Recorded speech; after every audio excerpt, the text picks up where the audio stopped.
Olá, amigos. Eu sou o pastor Elias Soares e estou passando por aqui para a gravação de mais um vídeo para o canal PR Elias Soares Oficial. O tema do vídeo de hoje é derrubando mais um mito calvinista. Pois é, um dos argumentos frequentemente usados pelos calvinistas a fim de alicerçar a sua famosa doutrina da eleição incondicional e tentar desconstruir a doutrina da eleição segundo a fé prevista, ou seja, a eleição segundo a presciência de Deus, está na questão do mito do endurecimento do coração de Faraó. Pois é justamente isso que você ouviu. De acordo com os calvinistas, uma das provas incontestáveis de que realmente a eleição é incondicional e que não existe a liberdade humana e nem tampouco a fé prevista, a eleição segundo a fé prevista ou a eleição segundo a presciência de Deus, está no fato de que Deus endureceu o coração de Faraó. Ora, se Deus endureceu o coração de Faraó, dizem eles, onde está essa eleição segundo a fé prevista? Onde está a liberdade humana? Mas será que é isso mesmo que a Bíblia diz? Pois é este assunto que nós estaremos abordando com clareza, com imparcialidade e dentro das Escrituras e usando até mesmo algumas obras de renomados teólogos calvinistas. Só que antes de nós prosseguirmos com este vídeo, eu quero convidar você a estar orando comigo.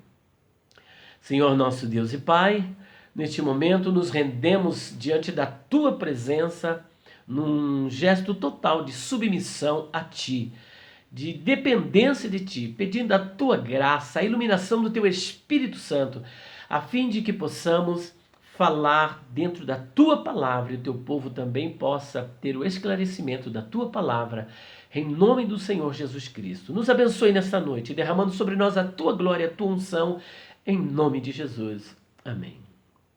Se você gostar deste vídeo, eu quero pedir a gentileza que você deixe o seu like, o seu comentário, ative as notificações, compartilhe com seus amigos no Facebook, no Instagram, em todas as redes sociais disponíveis que você estiver à sua disposição para nos ajudar, ok? E se lembrar, visite a nossa loja virtual www.livrariadopastorelias.com.br. Bom, vamos então ao tema de hoje. Só que antes nós vamos fazer a leitura do texto bíblico sobre o qual os calvinistas se fundamentam. Está no livro de Romanos, na carta de Paulo aos Romanos, capítulo 9, versículo de número 17. Assim está escrito: porque a Escritura diz a Faraó, para isto mesmo te levantei, para mostrar em ti o meu poder e para que o meu nome seja anunciado por toda a terra. Ora, com esta passagem bíblica, eles afirmam que Faraó foi levantado por Deus, ele surgiu na história como um réprobo, como alguém que Deus já o predestinou, já o elegeu incondicionalmente para ser um réprobo e para ser um condenado. Mas será que, se nós olharmos para os atributos de Deus, para o caráter de Deus, boníssimo, justíssimo, santíssimo, amoroso, misericordioso e gracioso, esse tipo de atitude é compatível com todos esses adjetivos, com todos esses atributos, com essas qualificações? Biblicamente poderemos responder que não. Mas vamos agora trabalhar algumas questões ligadas a esse argumento usado pelos calvinistas. Em primeiro lugar, Deus não endureceu o coração de Faraó. Primeiro ponto, Deus não endureceu o coração de Faraó, mas apenas fortaleceu um coração que ele já havia previsto que seria duro, que era duro, rebelde e obstinado.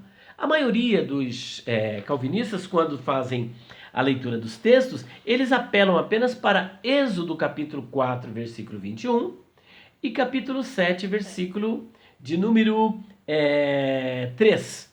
Mas se esquecem de Êxodo, capítulo de número 3, versículo 19. Em Êxodo 3, versículo 19, nós temos aqui a chave hermenêutica para entendermos se foi Deus que endureceu o coração de Faraó ou se o seu coração já estava endurecido e, portanto, Deus, na sua presciência, na sua onisciência e num dos atributos de Deus que nós chamamos de conhecimento médio de Deus, que está dentro da sua onisciência e presciência, ele já sabia com quem ele iria tratar no futuro. Vamos ver? Capítulo 3, 19. Eu sei, porém, Deus falando a Moisés, eu sei, porém, que o rei do Egito não vos deixará ir se não for obrigado por mão forte.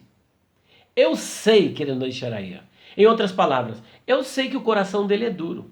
Ele não irá atender o seu pedido e nem o meu pedido, a não ser com uma mão forte, com a mão pesando sobre ele. Então, não é que ele vai amolecer o coração, é que diante daquilo que Deus iria impor sobre o Egito e sobre o faraó, ele não teria outra alternativa a não ser libertar o povo.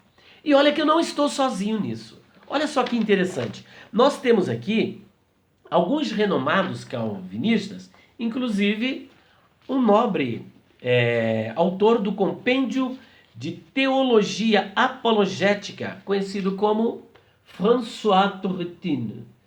François Turretin, ele aqui, no seu livro Compêndio de Teologia Apologética, na página 450, pasme, olha o que ele diz acerca do endurecimento do coração de Faraó. Veja bem, embora se diga que Deus levantou o Faraó para o exato propósito de demonstrar nele seu poder, aí ele cita Romanos 9,17, não se pode dizer que em sua reprovação ele foi considerado antes de sua criação e queda.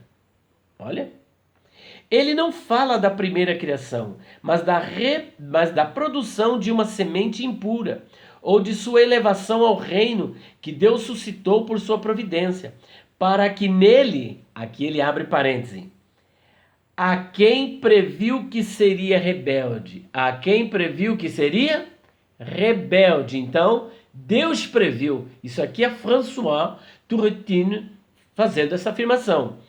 A quem endureceu por meio de seus milagres e contra quem lançou pragas por meio de seu juízo, tivesse o material sobre o qual exercer poder em sua destruição.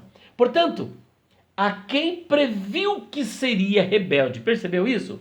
Então, não foi um ato arbitrário da parte de Deus, de acordo com François Turretin, e nem tampouco um ato de decreto de Deus, como se ele tivesse impelido, impulsionado, ou tudo isso tivesse acontecido de uma forma incondicional, de modo tal que Faraó não pudesse ter outra atitude a não ser aquela. Então, não partiu de Deus isso. E esse autor também não está sozinho, porque nós temos ainda um outro comentarista, que é William Hendricks, no seu comentário de Romanos, segunda edição. Olha aqui o que ele diz. Pois diz a Escritura a Faraó, para este mesmo propósito o levantei, para exibir em você meu poder, e para que meu nome seja proclamado por toda a terra. Eu até grifei tudo aqui, olha. Deste mesmo comentário, tá? De Romanos. Eu grifei tudo. Depois, se você dá uma paralisada no seu vídeo, você verá que está tudo aqui. Então, veja bem, olha. Uma vez que essa passagem é apresentada como sendo uma citação direta, a própria mensagem do Senhor a Faraó, mensagem comunicada àquele rei por meio de Moisés e registrada na Escritura, observe, diz a Escritura, é aconselhável estudar o texto de Êxodo 9,16, onde primeiro foi registrada. Uma vez que é uma citação, nada melhor do que buscar o fundamento dessa interpretação lá de onde ela foi tirada. E ela foi tirada de onde? De Êxodo 9,16. Vamos ler Êxodo 9,16, como é que está escrito? Em Êxodo 9,16, porque ele está sugerindo que façamos isso, né? Está escrito assim, olha, mas deveras, para isso te hei mantido, te hei mantido, a fim de mostrar-te o meu poder e para que seja o meu nome anunciado em toda a terra. Então Deus não o predestinou, Deus o manteve. Ou seja, eu poderia ter acabado com você. Eu poderia ter te destruído na primeira praga, porque aqui nós estamos falando da sexta praga e não da primeira praga. E não do início. Ele falou, eu poderia ter acabado com você, mas eu te mantive. Prevendo que seu coração seria duro, Deus usa essa oportunidade para mostrar a sua glória. Por quê? Os faraós daquela época, os imperadores, eram considerados como divindades. Como divindades, o próprio filho do faraó. Então tudo ali era divinizado. Era um verdadeiro politeísmo a religião egípcia. E Faraó era uma destas divindades, assim como César também era considerado o divino, o venerável, o augusto, o adorado. Então Deus agora vai desqualificar esse conceito de divindade atribuído a Faraó e revelar nele o seu poder através das pragas e realizando aqui atos miraculosos, maravilhosos e que ninguém poderia negar. Inclusive com um piolho, todos os sábios e magos do Egito foram confundidos. Deus revelou aqui o seu poder esmagador de todas as falsas divindades. Portanto, vamos então prosseguir agora e observar o comentário de William Hendricks, porque é muito importante. Olha só o que está escrito. Seu contexto, ele falando aqui desta passagem, mostra-nos que tinham ocorrido 6 pragas no Egito. Água convertida em sangue, rãs, piolhos, moscas, doença infecciosa no gado, furúnculos no homem e nos animais.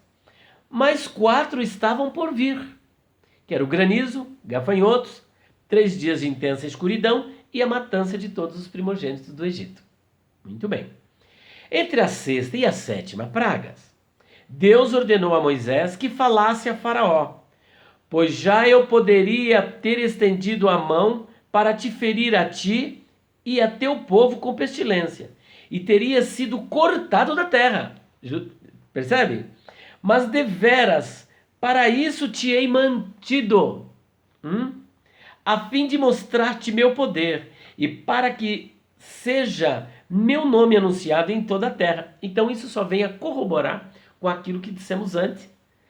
E tudo que dissemos antes está amparado por Êxodo capítulo 9, versículo de número 15, porque é justamente esta citação que William Hendricks faz. Olha aqui, ó.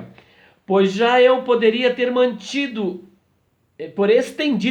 pois já eu poderia ter estendido a mão para te ferir a ti e o teu povo com pestilência e teria sido cortado da terra. Assim que ele insulta a Deus, endurece o coração, querendo manter o povo ali, debaixo do seu jugo, porque ele não queria perder a presa que tanto lucro dava para o Egito. Deus poderia ter eliminado, mas não o eliminou. O manteve para que o seu nome fosse glorificado. É bem diferente de dizer que Deus o elegeu, que Deus o estabeleceu, que Deus o criou nessa situação, que Deus o criou como réprobo, que Deus o predestinou para a perdição. E até porque aqui o texto nada fala sobre salvação, aqui não tem nada a ver com salvação. Ele já era um perdido e ele não estava querendo salvação, para que Deus endurecesse o seu coração a fim de que ele não a recebesse. Não, estamos falando de um homem, um déspota de coração endurecido, um intransigente que estava subjugando o povo de Deus e Deus estava querendo libertar como libertou o seu povo. Prosseguindo então na nossa reflexão, assim diz William Hendricks, é evidente, pois, que em Êxodo 9,16, a expressão te hei mantido ou o mantive vivo significa te poupei. Te poupei. Por conseguinte, não há razão para interpretar Romanos 9,17 de forma diferente. Ora, quem está falando aqui não é um arminiano, não é um remonstrante. Né? Não. Quem está falando aqui é um calvinista. Diga-se de passagem, dá uma olhadinha aqui, ó, no currículo dele, ó. Viu bem? PhD, doutor em teologia, graduou-se pelo Princeton, um dos grandes seminários. Por 10 anos foi professor de Novo Testamento do seminário João Calvino. Estamos falando de um calvinista convicto, de um professor, de um erudito. Né? E ele diz então, olha, por conseguinte, não há razão para interpretar Romanos 9,17 de forma diferente. Por certo, o verbo grego tem também outros significados, mas tais significados não se adequam ao relato de Êxodo. Portanto, concordo com a interpretação de Romanos 9,17, encontrada também nos seguintes comentários. Aí ele vai falar sobre outros comentaristas que diz: Deus poupou o faraó com o intuito de exibir nele seu poder, castigando a ele e a seu povo. E aí ele vai fazer uma citação do verbo hebraico que aparece lá no texto de Êxodo 9,16. E ele diz assim, olha, aqui embaixo, na nota explicativa. O verbo hebraico usado em Êxodo 9,16 é o refil. Pretérito primitivo singular com sufixos. E ele diz assim, olha, o verbo aqui é amad. Amad, que significa permanecer. Esse verbo tem às vezes o sentido de poupa. E é esse que ele aplicou aqui neste texto. Portanto, mais uma vez, fica então desconstruído, derrubado, fica então demolido esse mito calvinista com esse primeiro ponto. Deus não endureceu o coração de Faraó, mas apenas fortaleceu um coração que ele já havia previsto, que era obstinado, duro. Outro detalhe, isso eu li na página 410, viu, do comentário. Outro detalhe que nós não podemos deixar de escapar é que o endurecimento do coração, o endurecimento da parte de Deus só ocorreu, é isso que eu queria dizer, o endurecimento do coração de Faraó só ocorreu da parte de Deus depois da sexta praga.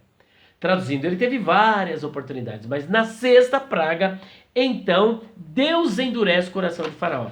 E é importante citar que por 20 vezes, eu fiz até uma apostila, que eu às vezes faço palestras sobre predestinação, livre-arbítrio, sobre essa questão, e nesta apostila nós catalogamos 20 ocorrências do endurecimento do coração de Faraó. 10 realizadas pelo próprio Faraó e 10 realizadas pelo próprio Deus. E nós aurimos este material aqui de uma obra da editora CPAD. Como que é o nome do livro? Deixa eu ver aqui, para dar o crédito para o autor, né? É o Pentateuco de Hamilton. Então nós fizemos aqui uma citação. Aqui diz o seguinte, olha, Deus, na verdade, endureceu o coração de Faraó depois da sexta praga. O verbo endurecer ligado a Faraó aparece cerca de 20 vezes no livro de Êxodo. Das 20 vezes, 10 estão ligadas a Deus e 10 ao próprio Faraó.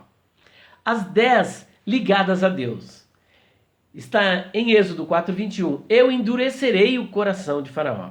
Ele está prometendo que o verbo aqui é o razak, que está em piel.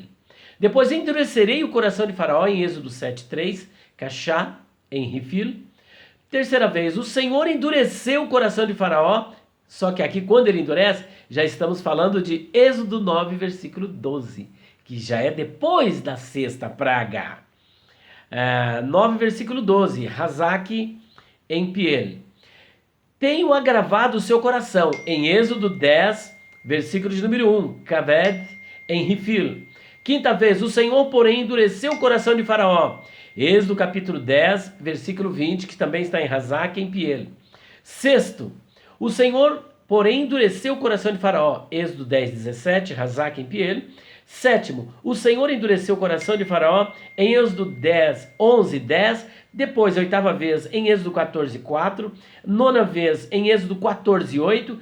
E a 10ª vez, em Êxodo 14, 17. Então percebam que esse endurecimento sempre está ocorrendo depois da sexta praga. Então veja que é muito importante salientar que Deus só endurece o coração de Faraó após a sexta praga, de acordo com Êxodo 9:12. Deus apenas diz que vai endurecer em Êxodo 4:21 e 7:3, mas não endurece antes da sexta praga. Faraó teve seis chances de se arrepender, amolecendo o seu coração, mas não o fez. Então veja que agora nós vamos ver sobre a questão do Faraó. Olha aqui. As 10 vezes ligado ao próprio Faraó. Porém, o coração de Faraó se endureceu. Êxodo 7:13. O coração de Faraó está obstinado. 7:14. O coração de Faraó se endureceu. 7:22. Quarta vez, em Êxodo 8:15.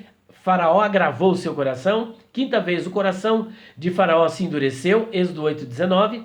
Sexta vez, endureceu o Faraó ainda esta vez seu coração. Êxodo 8:32. Sétimo, o coração de Faraó se endureceu. Êxodo 9:7. Agora, e agravou o seu coração. Êxodo 9:34. O coração de Faraó se endureceu. 9:35.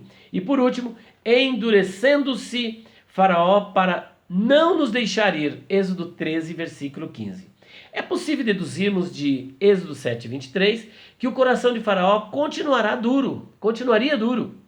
Considerando esta passagem de Êxodo 7:23, por inferência, Faraó mais uma vez está endurecendo o seu coração, somando um total, na verdade, de 11 vezes. Então vejam bem, aqui não é Deus que endureceu o coração de Faraó. O coração de Faraó já estava endurecido. Deus apenas o fortalece se você analisar depois os verbos hebraicos. E mais um ponto, Deus não tem prazer. Por que Deus não endureceu de forma incondicional o coração de Faraó? Por causa de Ezequiel, capítulo 33, versículo 11, que Deus não tem prazer na morte do ímpio. Diz-lhes, tão certo como eu vivo, diz o Senhor Deus, não tenho prazer na morte do perverso, mas em que o perverso se converta do seu caminho e viva. Convertei-vos dos vossos maus caminhos, Por que haveis de morrer, ó casa de Israel? Então Deus está aqui exortando, concitando o povo, advertindo o povo a se converter, porque ele não tem prazer na morte do ímpio. Por essa razão, por que Deus endureceria o coração de Faraó de modo incondicional, uma vez que ele não tem prazer? Isso é uma incongruência, uma inconsistência, um verdadeiro anacronismo, um assinte à bondade, à justiça, à graça e à misericórdia de Deus. E por último, Deus quer que todos sejam salvos. Até porque o Senhor Jesus Cristo morreu por todos e não apenas pelos eleitos, por aqueles que, segundo o calvinismo, foram eleitos de modo incondicional e por esses Cristo morreu. Nós temos várias passagens, por exemplo, 1 Timóteo, capítulo 2, versículo de número 4, é um dos textos que nós usamos para mostrar essa graça bondosa de Deus, essa bondade de Deus, o qual deseja que todos os homens sejam salvos e cheguem ao pleno conhecimento da verdade. Então é a vontade dele. Ainda em 2 de Pedro, capítulo 2, ou melhor, capítulo 3, versículo de número 9, olha só o que está escrito, capítulo 3. Não retarda o Senhor a sua promessa, como alguns a julgam demorada. Pelo contrário, ele é longânimo para convosco, não querendo que nenhum pereça, senão que todos cheguem ao arrependimento. Então essa é a vontade de Deus. E ainda em Romanos 11, versículo 32, olha só que texto mais lindo, falando sobre a universalidade da graça e a expiação ilimitada, a expiação universal. Olha só. Porque Deus a todos encerrou na desobediência, a fim de usar de misericórdia para com todos, e não para com os eleitos, ou para com alguns eleitos, eu digo incondicionalmente. E ainda, primeira carta de João, capítulo de número 2, versículos 1 e 2. Agora fecha aqui a tampa do balaio, né? Como diz o pessoal, está escrito assim, olha, filhinhos meus, estas coisas vos escrevo para que não pequeis. Se todavia alguém pecar, temos advogado junto ao Pai, Jesus Cristo o justo. e ele é a propiciação pelos nossos pecados. E não somente pelos nossos próprios, mas ainda pelos do mundo inteiro. Olha, quem crer e for batizado será salvo, quem não crer será condenado, né? E ainda, para corroborar com esse argumento, João capítulo, agora no Evangelho, segundo João capítulo 1, versículo 11.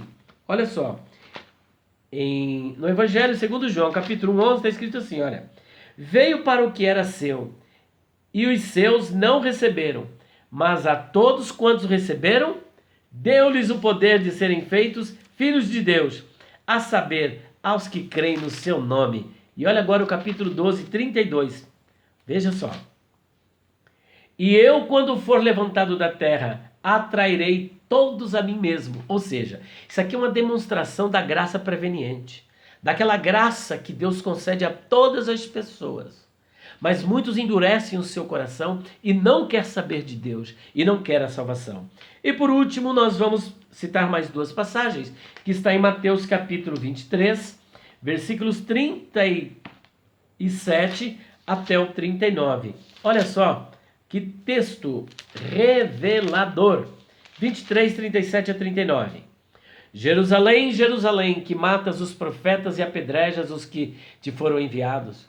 Quantas vezes quis eu reunir os teus filhos, como a galinha junta os seus pintinhos debaixo das asas, e vós não o quisestes. Eis que a vossa casa vos ficará deserta. Declaro-vos, pois, que desde agora já não me vereis, até que venhais a dizer: Baruch haba Beshem Adonai, ou seja, bendito o que vem em nome do Senhor. E por último, Deuteronômio capítulo 30, versículo de número 19. Assim está escrito, olha, 30, 19. Os céus e a terra tomo hoje por testemunhas contra ti, que te propus a vida e a morte, a bênção e a maldição. Escolhe, pois, a vida para que vivas, tu e a tua descendência. Entendeu bem? Portanto, mais um mito sendo desconstruído, derrubado. Derrubando mais um mito calvinista. É isso que a palavra de Deus acabou de fazer. Derrubou mais um mito calvinista, porque a eleição, ela não é incondicional, mas é segundo a fé prevista, segundo a presciência de Deus. Aqui uma demonstração inequívoca da liberdade do homem. E que o homem tenha liberdade, olha aqui, os pais da igreja e o livre-arbítrio. O que os pais da igreja pensavam acerca do homem ter ou não o livre-arbítrio? Vamos ver?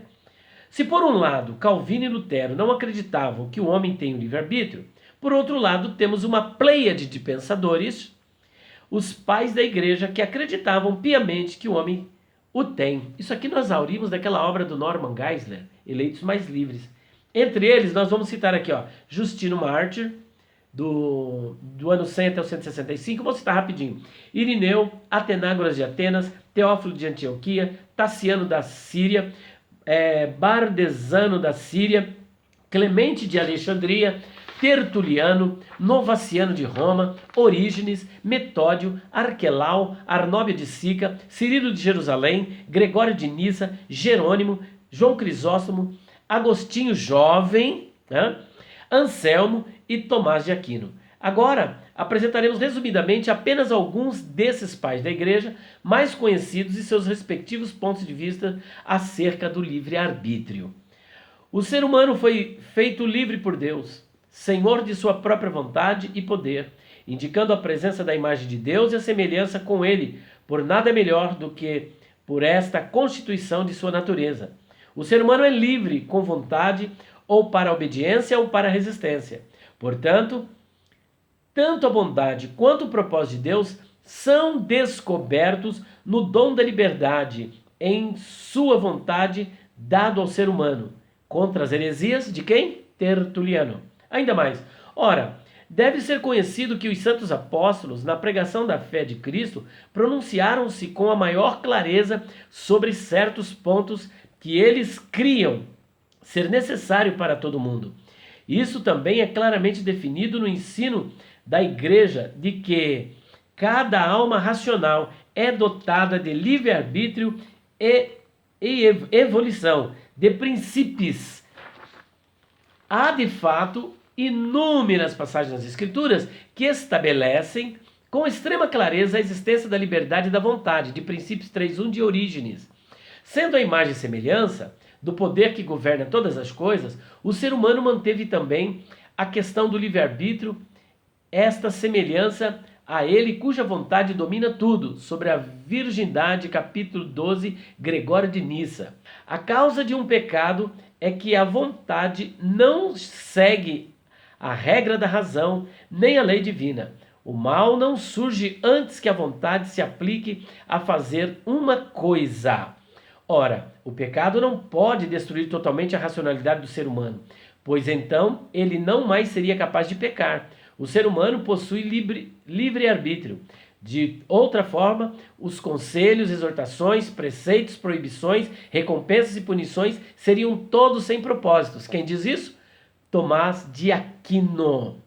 Então veja que uma das consequências em se negar o livre-arbítrio é atribuir a Deus o quê? A origem do mal. Portanto, fica aqui que, a bem da verdade, Deus não endureceu o coração de Faraó. Isso é um mito criado pelos calvinistas. O seu coração já era endurecido. E, portanto, o que Deus fez foi simplesmente reforçar isso. Fica então esta reflexão. Espero que tenham gostado. Se gostou, como eu já disse, compartilhem, deixe o seu like, o seu comentário, ative as notificações. Ainda mais, visite a nossa loja virtual www.livrariadopastorelias.com.br.